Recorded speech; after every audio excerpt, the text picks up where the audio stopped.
G. Ken presents How to Whiten Your Teeth with Charcoal. But before we get started, subscribe to our channel, click the bell icon to be notified whenever we publish a new video. You may have seen different toothpaste recipes that bring in charcoal as an ingredient. This can be a bit confusing to some people as to why it is used. The main reason that charcoal can be used in your dental care routine is to help with whitening. If you still aren't sure how this ingredient can help with your whitening routine, consider how to use it and what it does for your oral care plan. Use powder. If you have never used charcoal to whiten your teeth, then you may not know what the best method of charcoal use is. It is that simple. You can buy the charcoal powder at most health food stores and online. You can also use the powder in capsule form. If you will be using the charcoal only, which is more abrasive but is used less often through the week, then capsules will be your easiest choice since one capsule is the same as one dose or use. Mix the powder.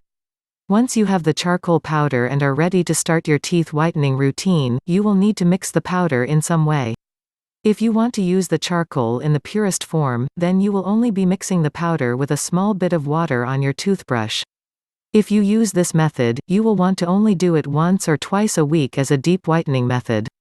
If you want to use it daily, mix the charcoal powder with a basic coconut oil and baking soda toothpaste.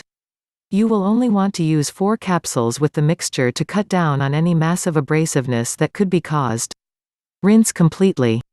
The final step in using charcoal to whiten your teeth is more of a precaution than it is a step in the process. You will brush with the charcoal mixture of your choice for at least 1 minute. After you have brushed, you will spit and rinse as normal with toothbrushing techniques. However, you will want to take the rinsing up a notch and rinse more than once until there is no grit left in your mouth. Any grit left behind can work between the teeth and gums, grind against your teeth, or cause pain in some other way. Keep in mind that if you are buying charcoal, you should be buying it in powder or capsule form. Capsules are a bit easier as one capsule is generally one dose or use of the charcoal for teeth whitening purposes. Remember that it does stain, so be careful when using it in light-colored clothing. We thank you so much for watching. If you've liked the video, give it a thumb up, don't forget to share with your friends and subscribe to our channel.